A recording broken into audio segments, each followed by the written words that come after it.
Hello friends, welcome to Line School. Now let's talk about chain rule. Uh, Here chain rule I've said that chain rule is used to differentiate function of a function. For example, given a function y equal to x plus 5 bracket squared. Here y is a function of x, but if we let u to equal to x plus 5, then we shall have y equal to u squared. So now y is a function of u and u is a function of x. As we have a function of a function which we can differentiate using chain rule. So what does this statement here mean? Take an example. Say that we have our function y equal to x plus 5 like that squared. And then so now we can let u equal to this inside expression. So we shall have u equal to x plus 5. And then our new y is going to be y equal to u squared like that. And so we are going to find that y is going to be a function in terms of u, but u is also a function in terms of x. So you can simply write it in this format that we have y, which is a function of u, and we have u, which is also a function of x. So we find that we have a function of a function. Now, whenever you get into this scenario here, you can use what we call chain rule. And then now for this case, let's try to set what chain rule states. If at all you have y, which is a function of u, and then even u is a function of x, what will be our chain rule in that case? We shall have our chain rule like stating that dy dx will equal to dy du times du dx. So that is a chain rule for that case. That given a function y, which is a function of u, and then it also has, and then this function u is also a function of x. So this is its chain rule. This is what you can use to differentiate your function y. Now take an example. Let me say we have a function. Let's take t, and then this t is also a function of, let's take u. So, and then u is also a function of x. Then in this case, our function or our derivative function, it is going to be gotten from dt dx will equal to dt du, because we have our function t in terms of u. But then even this function u, it is expressed in terms of x. We shall multiply that by du dx like that. And then so that's what we refer to as chain rule. These are two forms of chain rule. You just have to get the function, the very first function, and then you differentiate it with respect to its variable, and then you multiply it through by the derivative of the function, which is the inside function, with the derivative of that function with respect to the x variable, which is the inside variable. So now these are the two forms of chain rule. And then let's try out an example. Assuming that we have our function,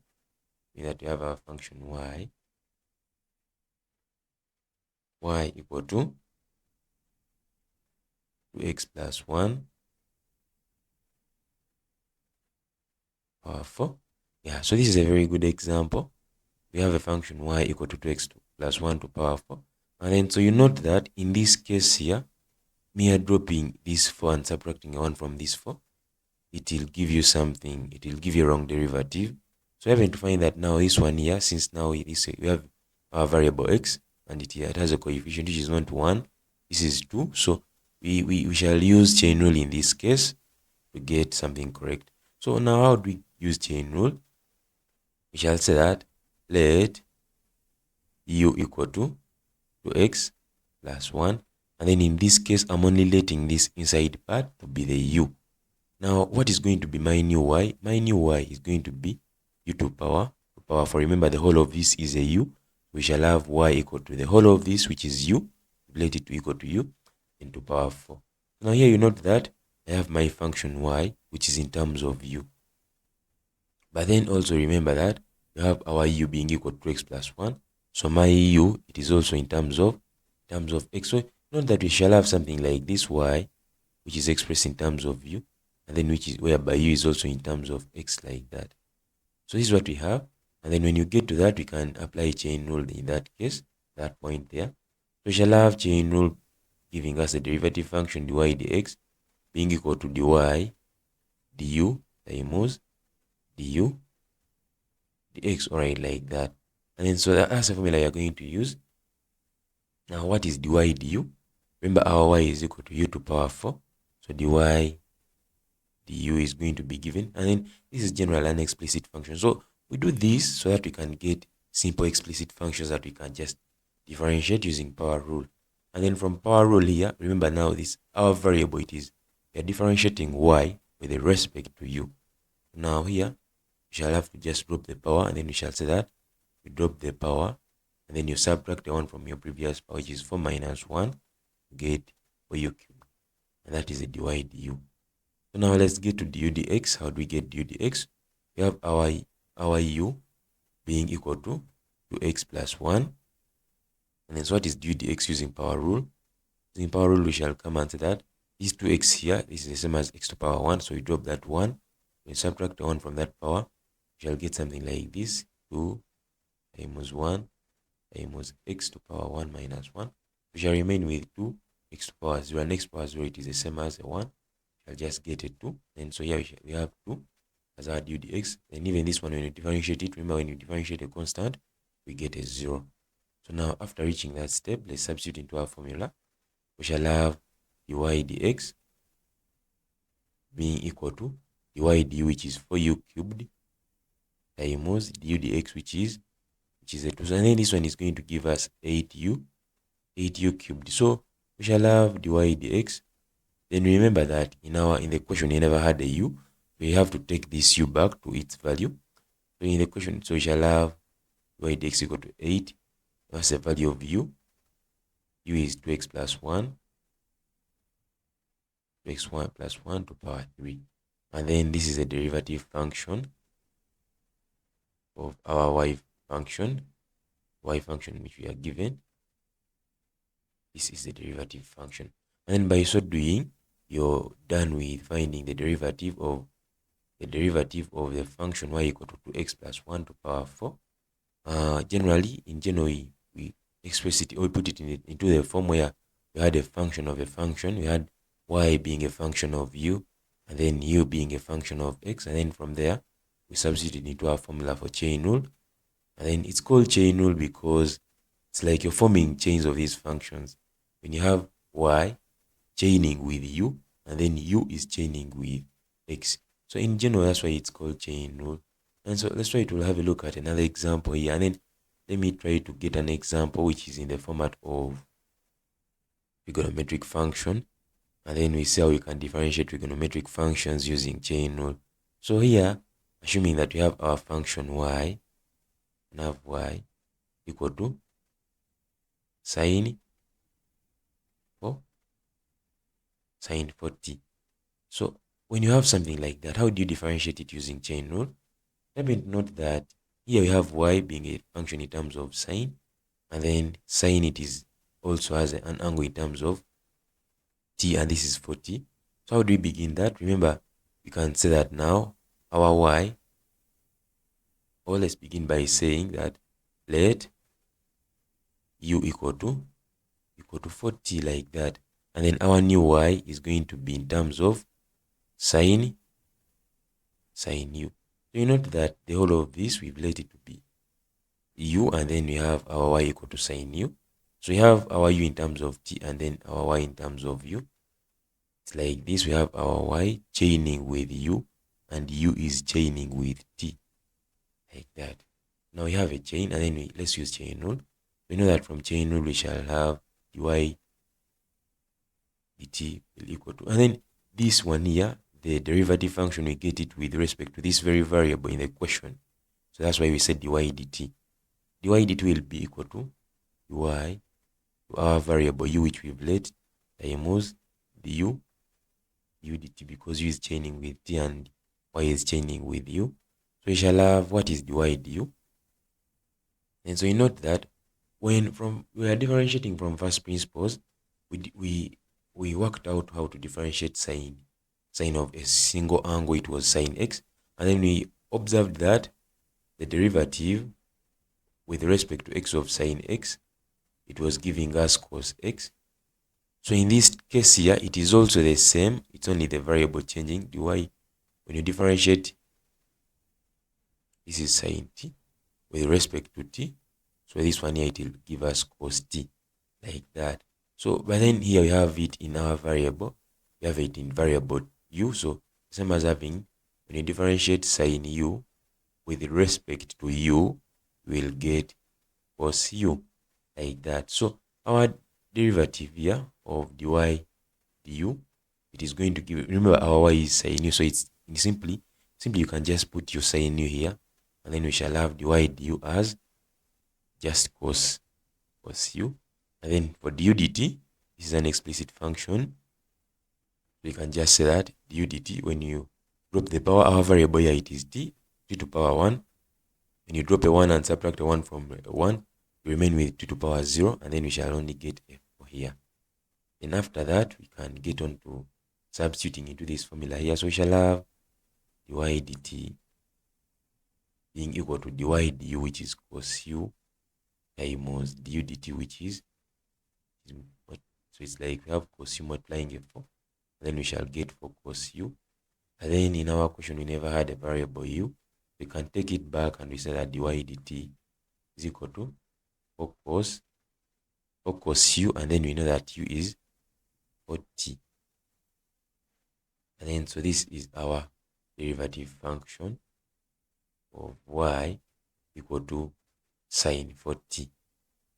And so next from this, I want to show you how you can just simply get chain rule, or you can prove your answers. And so we happen to find that for this first case here, we had our function as y equal to 2x plus 1 to power 4. Let me write it here side of our answer. So we had y equal to 2x plus 1 to power 4. And then so we happen to find that this is our derivative function. So when you compare this with this, in simple terms, using chain rule, it is that to get the dy dx, okay, let me use a different. So it is that to get the dy dx, simply you'll just say that you drop the power of this bracket here. You get that? You drop the power of this bracket, and then that's a 4. Then what shall we be having inside it is 2x plus 1. And then you subtract 1 from that power to get 3. And then after that, you differentiate what's inside explicitly. Or it depends on that function. If it's a trig function, then you differentiate it as you differentiate trig functions from first principles. So you don't just say from first principles, but then if at all you know the term which you get after differentiating, you just multiply it with this bracket here. Let me repeat. I'm saying that now for this case here, you just drop a 4, and then you keep what's inside. So you just differentiate it as a bracket. You drop a 4, which is our power. Then you keep what's inside, and then later on you multiply it through by the derivative of what is inside. So when you differentiate what's inside, you'll get a 2. Because this is 2x plus 1, you differentiate a 2. 2x, it will give us 2. Then you differentiate 1, it will be a 0. So we shall only remain with 2. And then you happen to find that when you simplify this, what is 2 times 4? And it is 8. So you'll get to 8 into 2x plus 1 to power 3. In simple terms, that's what we've been doing here. I hope you understand that. If at all you've not understood, you can rewind that. That when you're differentiating using chain rule, you can just differentiate the bracket as it is. You keep what's inside, you only drop the power and subtract 1 from that power. And then later on, you differentiate what's inside. It will give you directly this very answer. But you have to be keen when you're working out that, or you have to first do it with, you have to first try it out, practice it out several times, and then you'll be able to just state it like that. And then let's also get to this last question here. We had our function y equal to sine 40, right, like that. And then so this one in chain rule, which was dy dt. So when you look at this, you can first differentiate it as it is, the whole function. You can say that when you differentiate sine of an angle like 40, you'll get cosine of that angle 40, cos 40. So I'm differentiating it as a whole, and then after that you differentiate the very angle. So first keep the angle, and then you differentiate this sine to get cos 40, and then later on you multiply through by the derivative of the angle. And when you differentiate the angle 40, it will give us minus 40. So you multiply it through by the derivative of angle, then that will bring you to 4 cos 40. Just like a shortcut of how to differentiate such functions. But then I think it is more clear when we get to functions of this format. So and then after getting to that, let me also try out this. And assuming that we had our function y equal to 3x then plus 3x plus 10 to the power 3 like that. So using chain rule, using the last technique I've explained, if you work it out using chain rule, whereby you let the whole of what is inside to be a u and then you follow the steps of chain rule, it will give you the same answer as this. By saying that dy dx, it is going to equal to, you differentiate the bracket as it is, so I'll just drop the power. I'll have 3 into 3x plus 10 to the power 2 like that. And then after that, I differentiate what's inside and I multiply it with this bracket. The certain moves, when you differentiate what's inside, you'll get a 3. 3x, when you differentiate 3x, it will just remain as it is, the 3. And then this 10 will be a 0. So the dy dx, it will be, the 3 times 3, it will be 9 into 3x plus 10 squared. Hope you get the same answer when you work it out using chain rule. And then let's also try out another function like y equal to 2x squared plus 1. And then this time round to power 2. And then so this one here, when you differentiate this as a bracket here, it will be, you just drop these 2 and then you shall have, no, we shall have dy dx being equal to, so 2 into, I'm keeping what's inside, 2x plus 1. Then this is, you will just remain to power 1. And then I differentiate what's inside. In this case, you note that when you differentiate what's inside, this is 2x squared. You'll drop these 2 to get 4x. And then this will give us a 0. So times 4x. And then the answer for this will be 8x into 2x squared plus 1 as a derivative. You try it out using chain rule as a method, and then you also try it out using this technique here, the last technique. And then from that, so that's all about chain rule. And in the next video, let me try to organize, let me try to get some trial questions for product rule, quotient rule, and then being used hand in hand with quotient rule, because hand in hand with chain rule, because you happen to find that there are some cases whereby you'll be using quotient rule, but the brackets of quotient rule or the u, you'll have to use chain rule when you're differentiating it. And so in case of any query or any question, you can comment in the comment sections. Yeah. Otherwise, don't forget to share, like, and subscribe. Thank you.